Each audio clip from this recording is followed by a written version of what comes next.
University of Singapore. Nah, itu kita bisa lihat dinamika mobility-nya perguruan tinggi berubah begitu cepat, itu luar biasa sekali ya. Nah, akhirnya saya bikin pusat kajian sama Rumaya. Pada saat saya bikin pusat kajian sama Rumaya, kita mulai mengajak dosen muda. Ya, bayangan kami, wah kita udah PhD nih, Rumaya. Kalau kita ngajak bikin pusat kajian, ngajak dosen-dosen muda, bayangan kami, dosen muda bakal seneng dong, all out belajar bersama kami ya. Tapi ternyata dosen muda kami sibuk mengerjakan orang. Ya, di sini sama nggak? Sama ya. Ya alhamdulillah gitu ya. At least ada kesamaan kita gitu ya. Alhamdulillah sibuk mengerjakan orang. Nah, di waktu yang sama saya diminta Bu Dekan jadi ketua pusat penelitian publikasi dan Kaprodi ya, oke bersamaan. Waktu itu saya ubah orang harus dikerjakan sama mahasiswa, dan ini cukup mendapat banyak tantangan pada saat itu ya. Dosen saya libatkan untuk supervisi dan bisa aktif mengerjakan yang lain. Dan alhamdulillah selesai Kaprodi saya 2020, prodi kami akuntansi S1 itu jadi prodi yang paling banyak mengadakan program double degree ke luar negeri. Ya, alhamdulillah. Orangnya siapa yang nyiapin? Naskah akademiknya siapa? Mahasiswa. Ya. Nah, geser kembali ke research. Saya bikin pusat kajian sama Rumaya. Tadi disebutkan 86 ya, alhamdulillah publish sudah masuk ke Scopus, dan yang paper yang sedang kami kerjakan di pusat kajian kami sekarang ada 81 yang sudah saya submit atas nama saya ke Scopus, itu ada sekitar 30 sekarang lagi nunggu gitu ya. Dan yang saya jadi co-author bisa sekitar mungkin 20-30 paper yang lain. Ya, saya bercerita sedikit tentang pusat kajian karena menurut saya jadi dosen itu harus senang ya Bapak Ibu ya. Ya, siapa yang di sini yang jadi dosen tertekan? Ada nggak? Kadang-kadang Bu ya. Kadang-kadangnya sering jadi. Ada nggak Bapak Ibu? Ya. Kalau tertekan mungkin karena kita belum menemukan cara yang efektif aja melakukan sesuatu ya. Saya selalu beranggapan bahwa setiap dari kita itu pintar. Ya, tapi tidak selalu handal dalam mengatur waktu dan prioritas.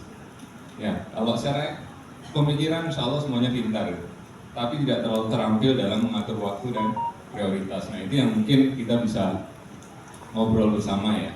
Di pusat kajian kami sekarang alhamdulillah dapat hibah pertama 80 juta di 2017. Sekarang per tahun kita bisa datengin dana kalau dari hibah penelitian aja mungkin sekitar 2 miliar ya. Itu belum dari industri ya. Dari industri kita sekarang sudah masuk beberapa company yang TBK itu menjadikan kami konsultan mereka untuk riset ya, untuk terkait kebutuhan mereka terkait dengan keberlanjutan. Nah, pusat kami namanya pusat kajian keberlanjutan. Nah, kalau ditanya, loh Mas Iman, riset 30 itu nggak bingung nggak bedain yang satu dengan yang lain? Gitu. Ya, bingung ya ini. Kajian keberlanjutan. Ya. Nah, ada kaitannya dengan ini, pitch your research idea. Jadi saya menemukan satu metode dari profesor di UK dulu, Robert Pfaff namanya. Nah itu dia punya satu metode untuk bagaimana mensimplifikasi research. Bapak Ibu bimbingannya, Ibu dari mana Bu? Fakultas apa Bu? Ya. Ekonomi. Bimbingannya berapa Bu sekarang? Bimbingan skripsi. Iya. Kira-kira aja kira-kira. 8. Itu skripsi sama tesis juga ada bimbingan? Nggak ada, skripsi aja. 8. Ada yang lebih dari 8 di sini? Bimbingannya? Berapa Bu? 15. Oke. Ada lagi yang lebih dari 15? Oke. Ya. Bapak Ibu kalau di sini mengumpulkan ide penelitian ya, itu apa? Bentuknya proposal. Mahasiswa suruh pertama kali ketemu sama kita suruh bikin apa dulu? Proposal. Ada proposal. Topik. Cari tema, ide. Topik. Searching literatur. Topik sama framework. Topik sama framework. Ada lagi? Framework, ya. Ada lagi nggak Bapak Ibu? Sekarang Pak.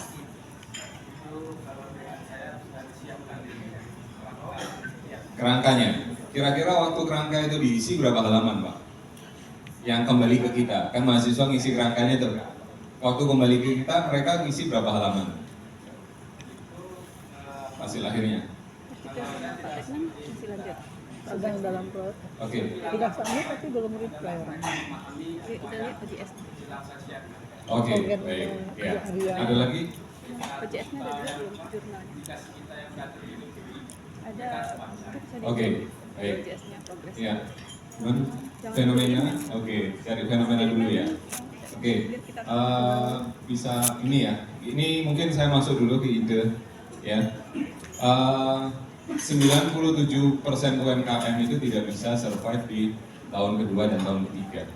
Kenapa UMKM itu tidak bisa survive? Kebanyakan itu karena kesalahan asumsi pemiliknya. Kita kan sering ya lihat orang, wah ini produknya bagus, saya produksi, begitu sampai ke pasar nggak bisa kejual. Sering ya kita dampingin UMKM mungkin yang teman-teman dari ekonomi seperti itu. Itu apa? Karena kita ketahui bahwa ini ada design thinking ini dari Stanford. Nah, karena proses berpikir kita untuk memberikan sesuatu pada masyarakat itu belum tervalidasi istilahnya ya. Jadi asumsinya pemilik UMKM tadi pada saat mendirikan usaha, itu mereka belum tervalidasi bahwa yang di pikiran mereka itu sesuai dengan yang diinginkan oleh masyarakat. Nah karena itu muncul metode namanya design thinking. Kita harus empathizing dulu ya, berempati dulu kepada pembeli, kira-kira mereka butuh produk apa. Setelah berempati, baru kita menggabungkan antara informasi itu dengan kemampuan kita, baru kita masuk ke defining. Ya, setelah kita definisikan, baru masuk ke ideations. Setelah ideations, baru kita bikin prototype, baru kita tes ke market sebelum kita produksi massal. Ya, ini namanya design thinking. Metode ini saya sering sekali sampaikan ke adik-adik mahasiswa agar mereka ketika mengangkat problem skripsi atau problem yang serupa itu benar-benar dibutuhkan oleh masyarakat. Nah, sekarang saya tanya Bapak Ibu. Bapak Ibu nulis ide penelitian, itu nanti yang beli siapa? Yang beli ide Bapak Ibu kan kita mau publikasi nih ngomongnya 3 hari ke depan. Yang mau beli ide Bapak Ibu itu siapa? Publisher. Siapa? Publisher. Publisher. Pengelola jurnalnya. Jurnal ya? Benar ya Bapak Ibu publikasinya kan di jurnal ya? Ya. Bukan di Shopee kan? Ya. Ya. Publikasi kita di jurnal. Jadi yang memutuskan untuk menerima atau tidak artikel kita siapa? Editor. Ya, editor jurnal. Ya. Sekarang saya tanya, artikel yang masuk ke saya 21. Bapak Ibu udah pernah tanya nggak ke editor? Ya, kira-kira artikel seperti ini editor mau ambil nggak? Saya nggak ada yang kenal editor Pak. Betul ya? Berarti kita harus cari cara lain. Kalau kita nggak bisa nanya langsung ke mereka. Ya, kita bisa melihat kalau di field saya di akuntansi di call for papersnya Emerald tuh ada ratusan call for papers dan tiap minggu itu ada call for papers yang baru. Ya, call for papers itu artinya apa? Si editor bicara ke kita, dia menulis, ya. Kalau kalian mau diterima di tempat saya, nulislah tema-tema ini. Ya. Nah, seringkali kita udah capek-capek nulis, ya, di-riset berkali-kali, gitu ya, betul ya? Belum nulis bahasa Inggrisnya juga sulit, gitu ya.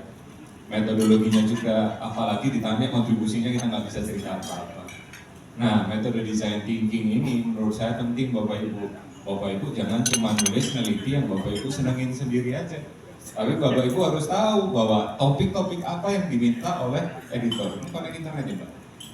Konek internet ya? Boleh dibantu saya buka di browser.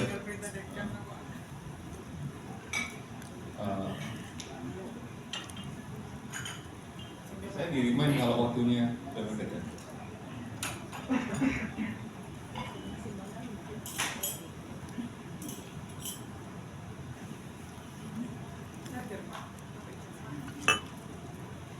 Call for papers Emerald.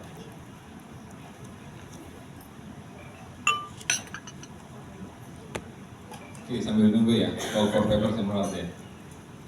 Ini Bapak Ibu kalau mau langsung nanya santai aja ya, ini ya biar diskusinya lebih mengalir. Oh, mohon maaf moderator, boleh ya? Boleh ya? Izin ya?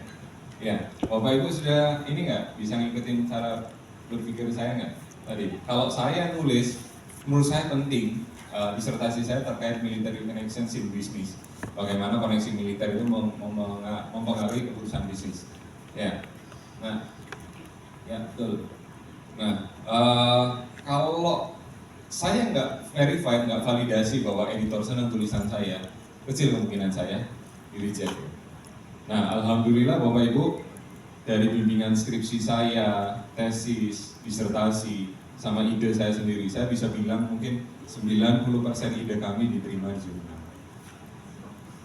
Sebagian besar di Scopus. 86 tadi ya, yang sudah kami submit sekitar 30, berarti di pipeline saya kemungkinan ada 100 sekian artikel Scopus. Dan ini masih beberapa lagi datang lagi ide-ide barunya. Nah, beli idenya di mana? Bapak Ibu, saya ini no internet ya. Kemarin saya juga di Andalas juga kayak gini juga. Semangat ya. Nah, tadi kalau kepintaran saya yakin semua orang pintar, gitu ya. Tapi kemampuan untuk melihat fit kemampuan kita disesuaikan dengan kebutuhan pasar itu kita semuanya perlu belajar. Ya, nah itu salah satu kunci kita bisa sukses di publikasi. Hopefully bisa ini. Di Call for Papers Emerald ini ada ribuan ide yang Bapak Ibu bisa ambil. Sekarang saya kembali ke yang tadi, ke mahasiswa tadi ya. Kembali ke dulu pada saat saya jadi kaprodi, mahasiswa datang bawa proposal 10 halaman. Gitu ya. Bapak Ibu kalau dapat proposal 10 halaman dibaca nggak? Dibaca nggak? Baca. Judulnya aja apa semuanya Pak? Judulnya aja. Skimming ya? Ya, skimming reading ya. Kalau saya baca mungkin 1-2 halaman, 1-2 paragraf atau baca judulnya aja. Setelah itu saya nggak baca. Kenapa kok saya nggak baca? Bukan saya merendahkan mahasiswa gitu ya. Seringkali ketika kita diskusi, kan mahasiswa nggak bisa jawab apa yang kita tanya gitu ya. Dan kita sakit hati, kita marah, bener nggak? Ya, jangan lupa Bapak Ibu, umur dosen itu berapa? Hasil penelitian sekarang, beberapa dosen ya. Kita harus happy dong jadi dosen, ya walaupun kita nggak tahu usia kita berapa gitu ya. Tapi kalau menurut saya dulu awalnya kayak gitu, tapi saya pikir lagi, kok saya kurang kerjaan malah sama dosen gitu ya.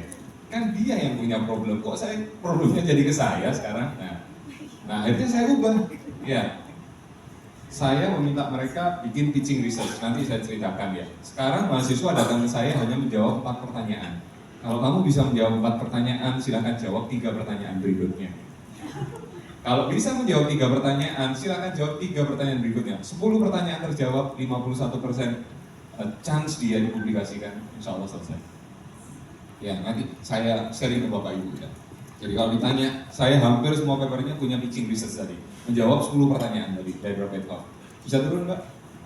Oke, ini Call for Papers ya, bisa pilih subjects-nya. Saya minta tolong Bu Cici bisa pilih satu subjects-nya, diklik. Ya, kanan bawah itu so all type subjects.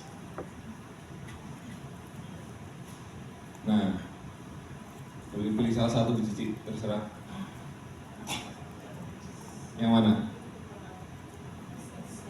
Accounting, Finance, Economics, sebuah Business Management Strategy ya. Yang kedua, klik, oke. Turun ke bawah, di apply. Bisa turun lagi ke bawah. Turun lagi, ada 1, 2, 3, 4, 5, 6, turun lagi.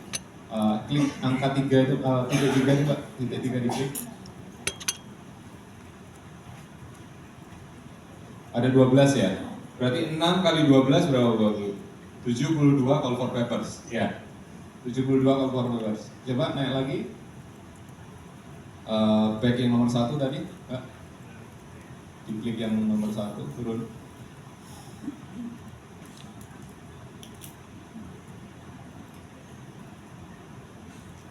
Nah, saya minta tolong Bu Cici, boleh Bu Cici pilih salah satu, nggak harus seneng banget ya. Kita ambil contoh aja. Ada 2 judul ini, boleh turun ke bawah pelan-pelan. Ada 6-nya, tolong dibaca dulu. Grab dulu. Ini aja, oke. Ya, Insights Entrepreneur Masculinities Exploring Accomplishment, Social Construction, and Ideas Hidup Manusia. Ini International Journal Gender and Entrepreneurship. Bisa turun lagi. Kita udah tahu tuh guest editornya siapa nih di sini. Ya, Andreas, Robert Smith, dan lain-lain. Terus kita udah tahu kalau suruh cari fenomenanya udah tulis di nama dia. Introduction ya. Turun lagi. Ya. Nah, ini stop. List of topic areas ya. Ada entrepreneur masculinities, power inequalities, entrepreneur masculinities. Naik lagi sedikit ke atas. Nah, basic paper that 1, 2, 3, 4 ya. Inilah kita nggak usah sibuk-sibuk dengan design thinking. Karena si editornya udah ngomong langsung ke kita, saya mau ini loh. Setiap mahasiswa datang ke saya minta mereka baca call for papers. Bebas kamu pilih call for papers yang kamu suka. Saya nggak usah sibuk-sibuk jelasin ke mereka. Ya, kamu nggak bisa bahasa Inggris, bisa mahasiswa tuh ya. Kamu pakai ChatGPT aja. Ya. Boleh nggak pakai ChatGPT? Ada yang boleh, ada yang enggak kan ya. Saya termasuk yang boleh sebagai alat bantu kita. Saya diminta Bu Rika juga bilang bicara ChatGPT mungkin besok atau minggu ya Bu ya. Kita akan sampaikan di forum ini bagaimana ChatGPT bisa membantu kita dalam melakukan research. Nah, ini Bapak Ibu kadang satu call for papers, list of topics-nya bisa 12. Kalau Bapak Ibu tadi, Ibu 8 ya mahasiswanya ya. Kalau kebetulan call for papers-nya sama, itu kalau di topik yang sama, keren. Ya, bimbingnya kita nggak bingung. Karena di satu topik yang sama. Nah, satu bocoran lagi. Kalau Bapak Ibu apply hibah penelitian, suruh bikin riset roadmap, ikutin ini. Benar nggak? Bisa ngikutin ya, Bapak Ibu ya? Iya kan? Boleh nggak? Kalau Bapak Ibu udah expert mau bikin riset roadmap sendiri, mau bikin call for paper sendiri, silahkan gitu. Kalau sekarang lagi kita tahap belajar, kalau menurut saya kita ngikut aja bagaimana topik yang menarik di situ. Nah, ini yang tadi ya, cari ide Bapak Ibu, jangan cuma ide yang Bapak Ibu senengin. Kita beda membimbing skripsi mahasiswa dengan mempublikasikan artikel. Tujuannya membimbing skripsi mahasiswa adalah sebagai syarat kelulusan dia. Nothing to do dengan publikasi.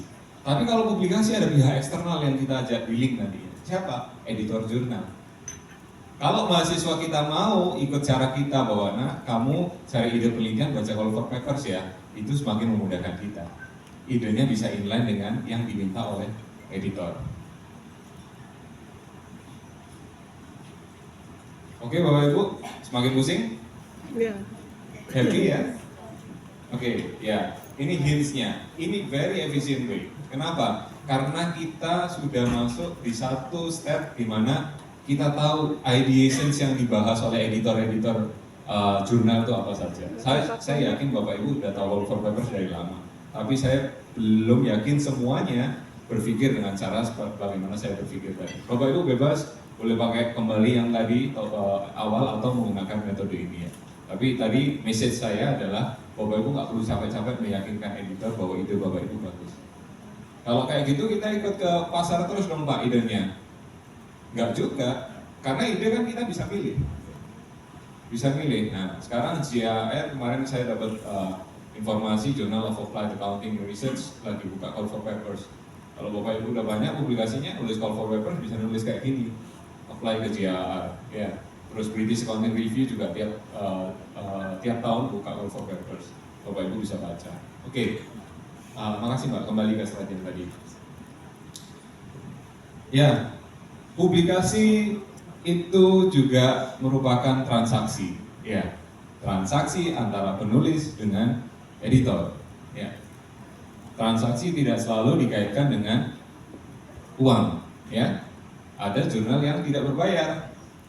Transaksinya apa? Ide kita dibeli oleh editor untuk dimuat. Barternya itu, barter ide dengan barter visibility kita naik karena artikel kita dimuat.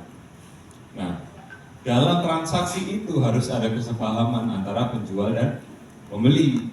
Nah, itulah yang tadi saya bilang, Bapak Ibu jangan sekali-kali ya, atau kalau pengen langkahnya efisien, Bapak Ibu harus tahu apa yang diminta pembeli agar kita sebagai penjual bisa mensuplai produk yang diminta oleh pembeli tadi. Ya, oke, next. Saya masuk ke Robot 5. Ini ada 3 video, Bapak Ibu nanti bisa simak sendiri di waktu pada saat coaching ya. Next. Wah, kecil ini ya. Udah dibagi slide-nya belum? Sudah. Udah ya? Sudah. Bisa dilihat ya Bapak Ibu sambil buka ya. Ada 10 pertanyaan dasar dan 1 pertanyaan tambahan. Di fundamental questions ada 4 hal. Pertama, working title, judulnya apa. Kemudian kedua, basic research questions. Yang ketiga, key papers. Yang keempat, motivations atau puzzle, atau orang kadang-kadang menyebutnya gap. Ya. Nah, ini yang saya sebut dengan pertanyaan pertama. Mahasiswa datang ke saya, boleh bawa jurnal, boleh bawa tulisan, apapun itu. Tapi yang saya lihat hanya jawaban dari 4 pertanyaan ini. Ya, karena saya nggak mau ikut mahasiswa bingung ketika mereka belum tahu apa yang harus mereka kerjakan. Jadi ini bisa menurunkan stres kita dan keinginan marah kita, insya Allah, Bapak Ibu ya, ke mahasiswa ya. Ya. Judulmu apa nak? Ini Pak. Research questions-nya apa? Ini Pak. Menurutmu nyambung nggak? Nggak nyambung Pak. Ya udah, kembali dulu mikir dulu. Ya. Enak kan? Ya. Pusingnya nggak ke kita, tapi jelas panduannya. Oke nak, key paper semua apa nak? Ini Pak. Terus dari key papers ini kamu mempropos judul apa? Ini. Hubungannya di mana? Bingung. Pulang dulu besok ketemu saya lagi. Bimbingan itu saya mulai 10 menit, 15 menit. Nggak lama-lama. Ya. Enak kan? Ya. Mahasiswa juga nggak kita kasih PR yang apa bahasa Jawanya itu daki-daki gitu ya. Apa? Bahasa Indonesia ya. Yang melip-melip gitu ya. Ya. Wah, ya, dan saya dulu saya sama Bapak Ibu. Saya minta mereka bikin kerangka, bikin research mapping ya. Betul ya? Coba Bapak Ibu ambil S3 sekarang. Pusing ketika dapat PR kayak gitu kan. Ini yang S1. Betul kan ya? Nah, saya coba membawa tagline adik-adik mahasiswa, research itu menyenangkan, research is fun gitu. Ya, walaupun saya juga kadang bingung funnya di mana gitu ya. Tapi saya ngomong dulu lah ke mereka gitu ya. Tapi saya coba bawakan cara-cara yang mudah untuk dicerna gitu, nggak perlu sampai yang ini. Sekarang waktu saya jadi kaprodi, saya tarik kerjaan skripsi bisa dilakukan di semester 5. Ya, kenapa? Biar kualitas publikasinya waktunya cukup. Kalau kita kasih semester 6, semester 7, 3,5 tahun mahasiswa biasanya udah lulus. Buru-buru, Pak saya udah diterima kerja, tanda tangan dong Pak untuk sidang skripsi. Ya. Nah itu kita tarik dan dekan setuju, kita mulai skripsi di semester 5. Nah, oke. Judulmu apa? Bagus nih. Key papersnya apa? Oh iya keren nyambung ya. Basic questions ini Pak. Oh iya keren nyambung. Terus apa yang memotivasi kamu untuk melakukan ini? Bingung. Oke kembali dulu. Besok kembali lagi di sini ya. Jelaskan. Ya. Nah, itu 4 hal itu jalan. Terus ada 3 kalau si Robert Pfaff nyebutnya 3 building blocks ya. 3 pertanyaan, 2 pertanyaan, terus 1 pertanyaan. Ya tadi 4 tambah 3 7 tambah 2 9 tambah 1 10. Jadi 10 pertanyaan ini yang kita obrolkan sama mahasiswa. Masuk, oke, part A, working title, research questions, key papers, motivation, nyambung semua. Terus kira-kira pesan apa yang ingin kamu sampaikan ke pembaca deh? Kan ada gap nih, ya. Research questions-nya ini. Terus kamu mau nyampein apa ke pembaca? Nah, ini Pak. Oh iya, keren. Oke. Terus kalau udah sampai di situ, kira-kira datanya apa yang mau kamu collect? Terus alat ujinya apa? Saya nggak tanya metode yang detail dulu ke mereka. Nah, di situ kita kesempatannya masuk. Karena kenapa? Ketika mereka sudah A, B, C, D-nya masuk, Bapak Ibu ya, mereka itu mikir sama dengan kita gitu ya. Frekuensinya udah mulai sama. Sering nggak Bapak Ibu ngerasa mahasiswa datang, ini belum belajar, belum mikir, sudah datang ke saya gitu ya. Dimarahin kan mahasiswanya ya. Nah dulu saya kayak gitu, tapi saya pikir ngapain saya marahin ke orang yang juga belum belajar gitu kan. Kurang kerjaan saya. Nah masuklah ke pertanyaan itu. Nah idea masuk, data masuk, tools masuk, baru kita bantu ini. Kalau skripsi nggak harus selalu ada ya, tapi alangkah baiknya kalau ada. Terus kira-kira yang baru dari ide ini apa? Ya, saya meyakini membimbing anak S1 itu adalah membantu mereka belajar berpikir secara terstruktur. Saya bukan tipe dosen yang harus melihat tanda bintang signifikan di hasil regresi. Ya, tapi berpikirnya terstruktur, oke, udah itu bekalmu untuk dunia kerja. Tapi senang kalau dapat bonus tanda bintang, ya kita bisa untuk publikasi juga, kan seperti itu. Kebaruannya apa? Kemudian kalau sudah baru, what's new itu kebaruan. So what? Terus kalau baru, kenapa? Pentingnya apa kalau baru? Nah ini membuat dia mikir jadinya dari setiap ini ya. Dan yang terakhir kita ngomong contribution. Contribution itu gampang banget Bapak Ibu. Selama belum ada yang neliti, itu udah kontribusi kita. Ya, yang agak susah malah mikirin what's new sama so what-nya tadi. Nah, nanti PR pertama sesinya Bapak Ibu yang dalam bimbingan saya melakukan reverse pitching namanya. Reverse pitching itu adalah paper Bapak Ibu mengisi ini. Ya, judulnya apa? Saya nggak akan nyuruh Bapak Ibu data collection lagi, gitu ya. Ini jadi proses pembelajaran kita bersama, gitu ya. Nanti saya ingin juga pada saat minggu sudah submit semua ya, Bu Rika ya. Ya, tapi ini jadi lesson learn kita bersama bahwa kita sudah bisa lihat chance publikasi dari awal kita menyusun ide. Nah, ini yang jadi pegangan kita bersama ya Bapak Ibu nanti ya. Saya punya satu mahasiswa ngikutin pitching seperti ini, dia oke nulis S1 terus lanjut S2 dengan beasiswa dari pusat kajian, lulus Scopusnya 9 kalau nggak salah. Nah, tadi pinter-pinter mahasiswa kita, cuman butuh kita arahkan aja. Nah, oke. Semangat ya, semangat kakak. Oke. Ya, next. Ini penjelasan detailnya. Working title tuh nggak boleh lebih dari 10 sampai 12 words ya. Nanti mungkin Mas Tahta bisa kasih komentar juga untuk teman-teman yang teknik ya. Karena structure papernya beda ya antara sosial sama teknik ya. Nah, research questions itu boleh 1 sampai 2 kalimat, 20 sampai 30 kata. Key papers maksimal 3 key papers ya. Karena kalau lebih dari 3 bukan key namanya ya. Ya, kan paper kunci ya. 1, 2, maksimal 3. Kemudian motivasinya 150 sampai 200. Bapak Ibu, jangan dianggap nulis sedikit itu lebih gampang dari nulis banyak. Ya. Saya kadang juga amazing sama mahasiswa. Jelasin nggak bisa, tapi bisa nulis 15 halaman gitu ya. Saya nggak sudah itu copy paste ya, tapi kayaknya sih gitu. Nah, daripada kita membebani dia dengan seperti itu, mending dengan pertanyaan-pertanyaan pendek ya. Itu mudah diukur ya. Nah, kemudian ide 100 sampai 150 kata, data sama, tool sama, what's new-nya 50 sampai 100, so what-nya 50 sampai 100, kontribusinya 50 sampai 100. Nah, kalau geser ke kanan ya, itu working title itu merupakan pertanyaan atau jawaban, bicara hal besar, bicara kenapa gitu ya. Nah, less technical, spesifik tapi nggak terlalu teknis gitu ya.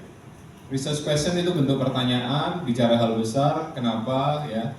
Nah kalau idea itu mulai jawaban ya. Key papers, motivation itu pertanyaan. Nah kalau kita dipandu seperti ini, ngasih panduan mahasiswa seperti ini kan lebih enak. Ini kalimat pertanyaan nggak menurutmu nak? Enggak Pak, ini jawaban, berarti tempatnya di mana? Nah pertanyaan-pertanyaan itu membuat mereka belajar berpikir secara terstruktur. Jadi kayak kita mentorin anak kerja gitu ya. Nah, oke. Next, geser. Nah, apa ini bedanya? Salah satunya, motivasi itu kalau kita bingung antara motivasi, kebaruan, basic research question sama idea ya.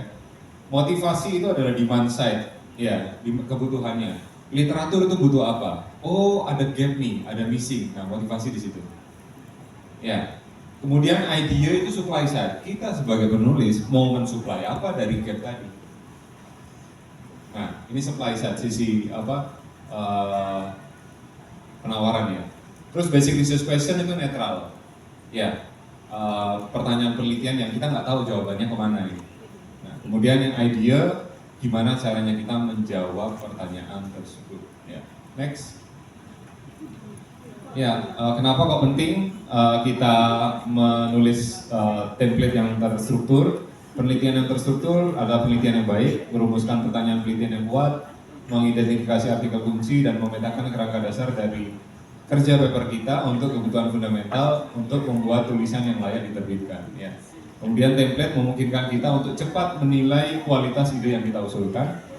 Dan yang terakhir, jika sudah bekerja pada ide kita, template ada cara yang baik untuk mengecek kita align nggak, selaras nggak penulisannya. Nah, pertanyaan 1 sampai 10 itu harus selaras, kita bisa menjelaskan keterkaitannya. Next. Nah, ini saya masuk terakhir ya.